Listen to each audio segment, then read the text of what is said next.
ప్రజలు సహజ వైద్య విధానాలు వైపు మళ్లేలా చర్యలు తీసుకోవాలని నల్గొండ జిల్లా కలెక్టర్ బి చంద్రశేఖర్ అధికారులను సూచించారు.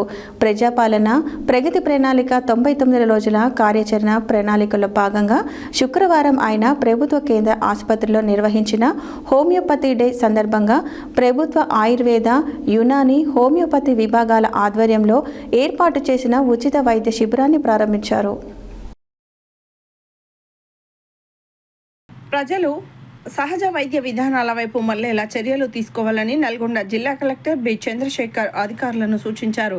ప్రజాపాలన ప్రగతి ప్రణాళిక 99 రోజుల కార్యాచరణ ప్రణాళికలో భాగంగా శుక్రవారం ఆయన ప్రభుత్వ కేంద్ర ఆసుపత్రిలో నిర్వహించిన హోమియోపతి డే సందర్భంగా ప్రభుత్వ ఆయుర్వేద, యునాని, హోమియోపతి విభాగాల ఆధ్వర్యంలో ఏర్పాటు చేసిన ఉచిత వైద్య శిబిరాన్ని ప్రారంభించారు. హోమియోపతి పితామహుడు డాక్టర్ శామ్యూల్ హనీమన్ చిత్రపటానికి పూలమాలలు అర్పించి నివాళులు ఘటించారు.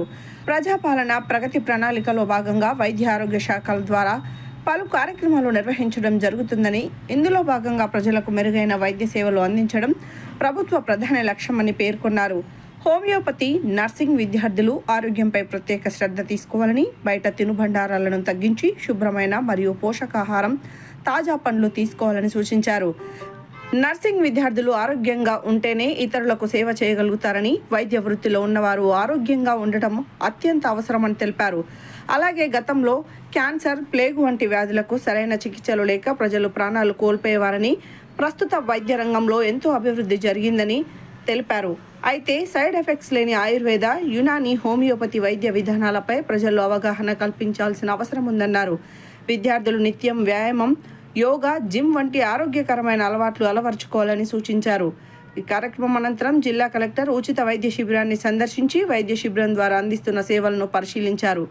ఈ కార్యక్రమంలో జిల్లా వైద్య అధికారి పుట్ల శ్రీనివాస్, డిప్యూటీ డిఎంహెచ్ఓ వేణుగోపాల్ రెడ్డి, యునాని వైద్య అధికారి doctor Mubin Parveen, program incharge Suhasini, deputy superintendent Ganesh తదితరులు హాజరయ్యారు.